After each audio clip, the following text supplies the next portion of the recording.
Did you say this one's 6.5 again? Why? I don't remember. Well, looking at the first molar in the jaw, when they fully dish out like that, that's a 6.5-year-old deer. Oh yeah, that's right. Hello and welcome to Outdoor Oklahoma. I'm Todd Craighead. After harvesting a deer, have you ever wanted to know exactly how old it is? Deer are aged by the tooth wear and eruption method. And now, thanks to a free service we provide through our website, you can know for sure, as well as help our big game biologists collect valuable research data. Just follow the instructions online and take a picture of the deer's lower jaw. Then upload it, and our biologist will get a notification of your submission and will determine its age from your pics. Then the system will automatically send you back an email with that information. No more guessing, plus you'll be contributing data that will help shape future management decisions. Just another reason to love Oklahoma and the adventures that await you.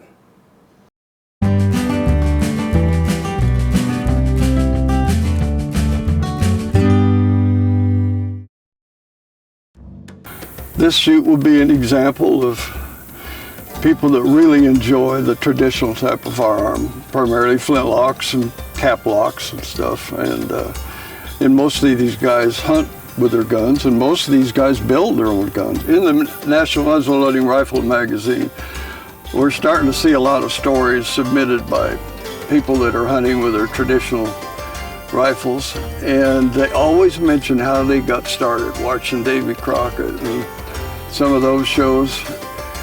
And interestingly, we didn't have TV. I grew up in Montana and we didn't have TV till 1960. So my interest in these firearms and this sport came from actually seeing an original long rifle.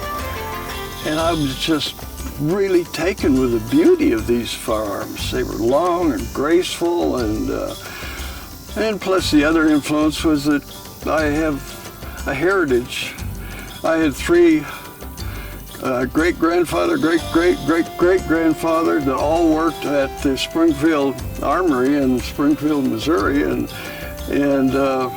so they were there from the flintlock period through the development into the percussion period to the breech loading period. Sure good to see you guys. Oh, yes, a real bear hug, okay. Oh. Out of all the coolest old men in the world, me and him are among the top two. The old apparatus that we had for our club shoots, for shooting novelty items, kind of deteriorated. So a couple weeks ago I had some excess lumber and I went ahead, put together this thing so we can shoot fruit, golf balls and so forth. And it's a little wobbly, so I made a couple of little wedges to, we can shoot golf balls and all kinds of fruit. And one thing the guys don't know yet is that if they hit the wood, because I spent so much time and trouble putting this together, they're going to get a minus 50 points. So they're going to have to be accurate. It's going to make it a lot of fun. Let's take this rifle here. I'll pull the ramrod out.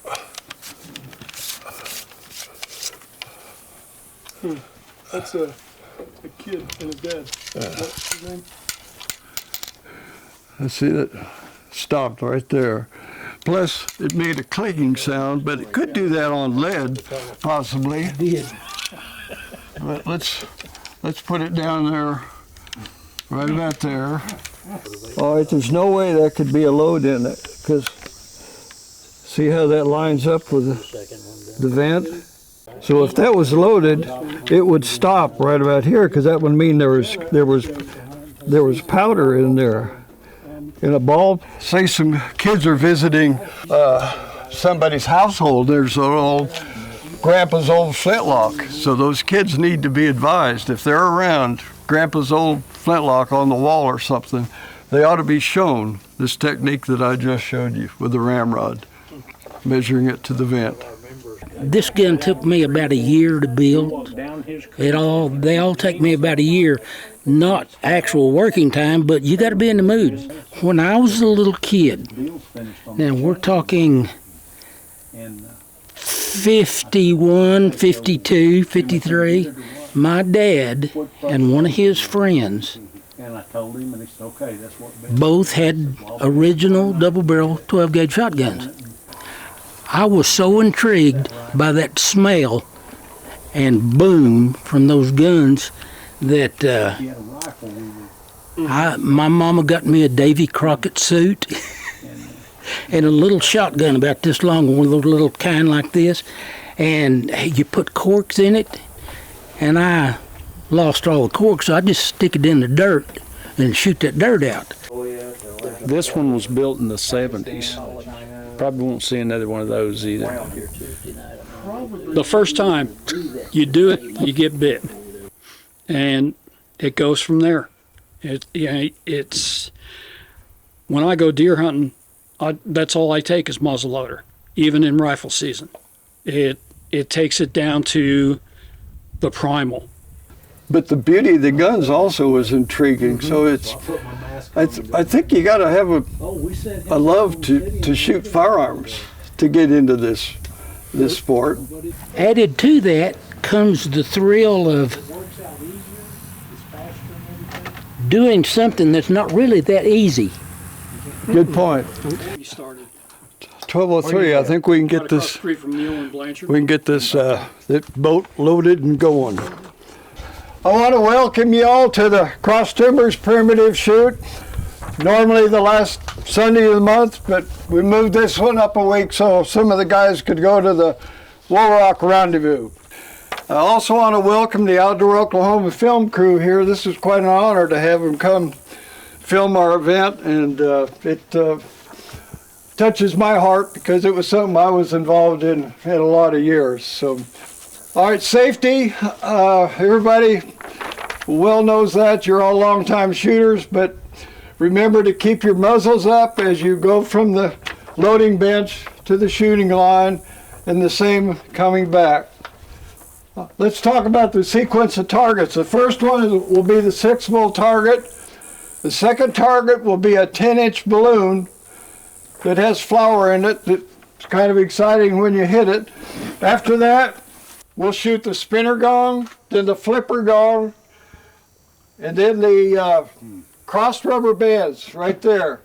Okay, then after the rubber band, they split the ball on the axe. Number 8, I'll get this rack out there and we'll shoot the golf ball off of it, and then a lime, and then a plum, then an apple. And then I've got some little clothespins and some playing cards. The last shots will be at the 100-yard gongs, 20 points each. And the one on the right, on the center of that hog, there's a hole there, and there's a disc behind it. If you hit that disc, it flips the tail, and that'll be, what did we say, 50 points.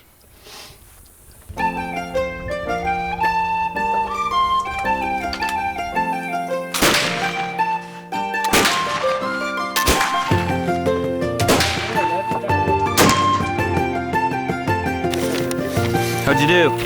That first shot was good. This one high, this one low. I was shooting them, so I tried to compensate.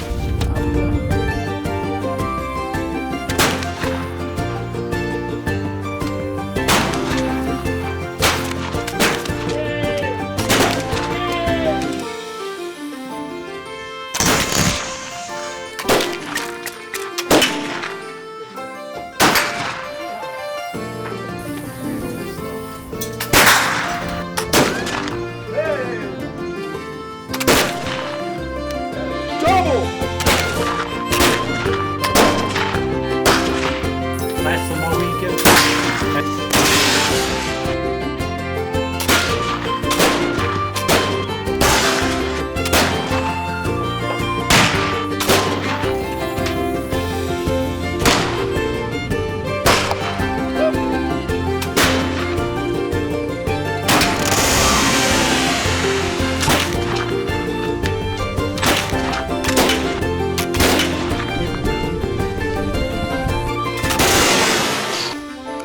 postcard, cut it in half. Good one. I didn't think I hit it.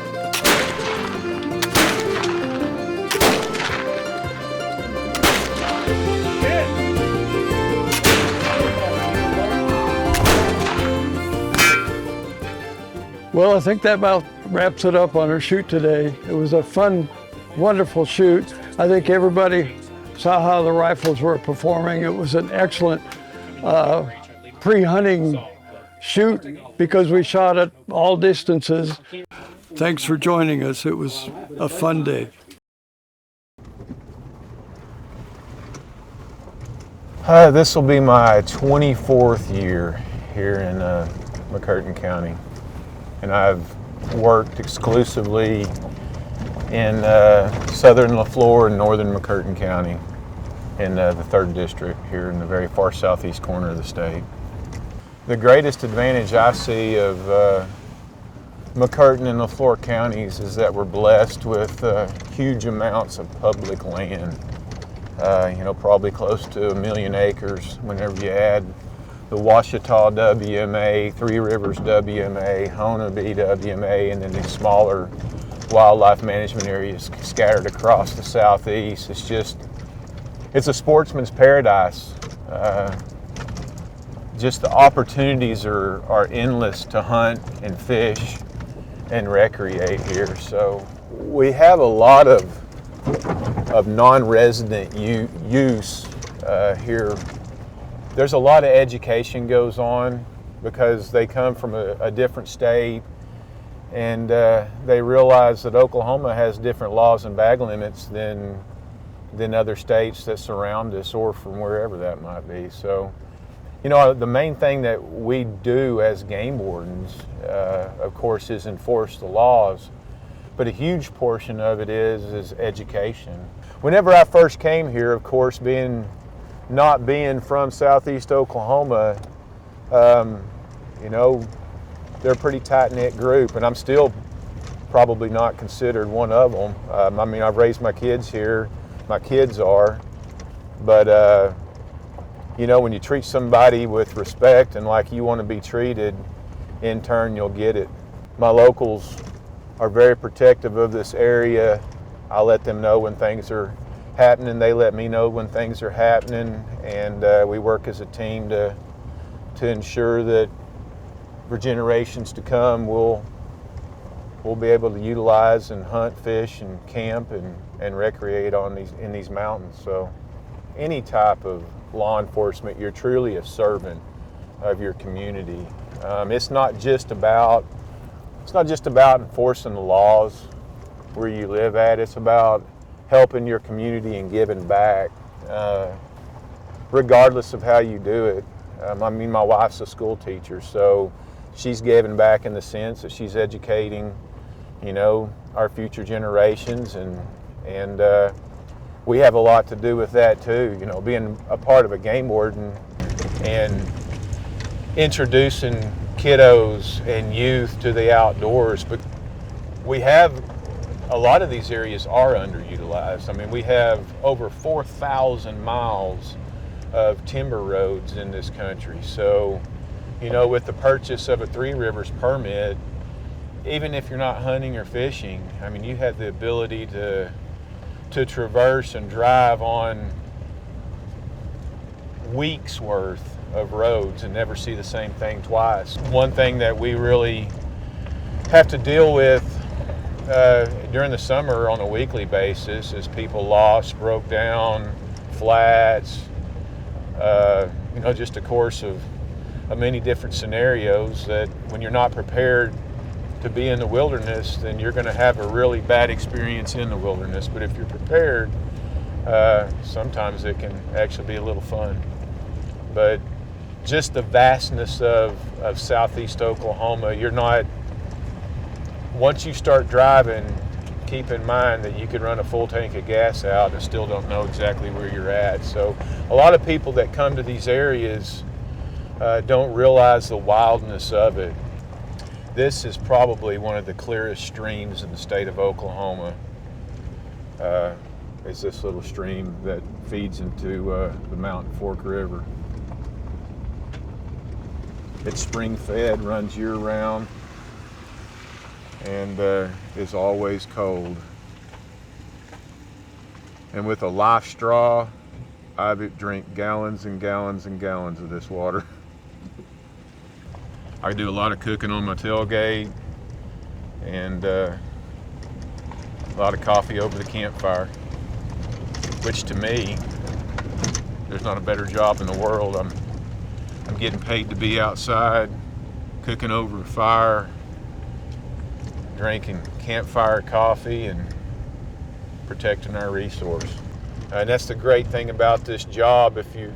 If we're not on some type of pending investigation or dealing with calls, we kind of have the luxury as game wardens to decide where we want to be that day. And the biggest problem that I have as a game warden is making that decision. And the other biggest problem is I love it so much that half the time I have a hard time going home, and the family suffers because of it sometimes, and I have to just turn it off and go home and be a dad and a husband. That's one thing that over the course of 27 years being married that I had to learn was I loved my job so much and was so passionate about it that early on, family suffered because of it. So then again, it's not a job, it's a lifestyle. I've never looked at what I do as a job, because a job to me is something that you don't necessarily enjoy, and it's something that you have to do in order to survive and live and pay the bills. This is a lifestyle and a career and just a passion. So I've never looked at this as a job, ever.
Oklahoma rivers and streams are incredibly diverse, and they are filled with fish communities that come in so many sizes and colors. Some of the smallest and most colorful of these fish are the darters. 32 darter species have been documented in Oklahoma, and most are smaller than 3 inches in length. These fish are typically found in our state's eastern rivers and streams, and they spend a lot of time at the bottom, close to the cobble and the rocks that they can dart under or hide behind. As for coloration, some darters have really strong blotches or barring year-round, but a lot of species will develop vibrant coloration in the breeding season. Some species, like the orange-throat darter, are relatively common. They're just small enough to be overlooked by most anglers. Others are more rare. Two species, the black-side and long-nosed darter, are considered threatened and endangered at the state level, and one species, the leopard darter, is considered threatened at the federal level. To monitor this darter, the Wildlife Department partners with the U.S. Fish and Wildlife Service every year. They meet at 3 southeastern Oklahoma rivers and conduct snorkel surveys. These surveys not only give us a look at the leopard darter population, but also give us a look at the region's broader darter community. For more information on Oklahoma's incredibly diverse species, check out our many resources at wildlifedepartment.com. There you can browse field guides, share wildlife sightings, and subscribe to The Wild Side, our monthly e-newsletter dedicated to non-game conservation efforts.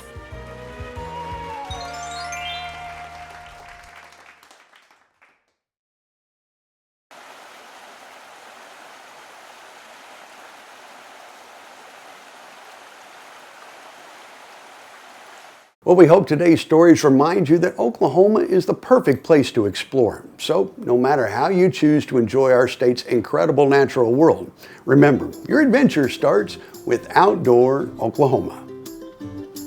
Outdoor Oklahoma is produced by the Oklahoma Department of Wildlife Conservation and is proud to serve and be funded entirely by sportsmen and women and outdoor enthusiasts who love and appreciate all things wild in the great state of Oklahoma.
Remember when you pooped your pants in the 4th grade? Everybody knows you cry yourself to sleep. Blink! I think your bald spot's kind of cute. Oh, that's where it all went. Oh, it's a little hair bunny. Now wacky whack it. Yeehaw! Oh, is that a new wrinkle? This guy. Oh, she's never gonna love you like she loves that food! Honey, do you need to speak to someone about the Kristen Chenoweth in the room? Yeah, I do. We all have our burdens. Call or text 988 to get yours off your back.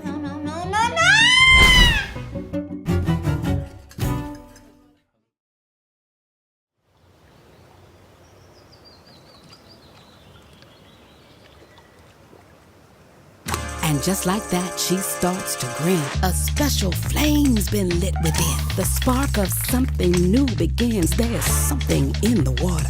On her own, she's in the zone. Determination can't be thrown. Resilience building in her bones. There's something in the water. With her gator on and her waders on, she can tackle anything till dawn. There must be something in the water. On and off the boat she flies. The sky's the limit, she's soaring high. She's a force of nature on the rise. There's something in the water.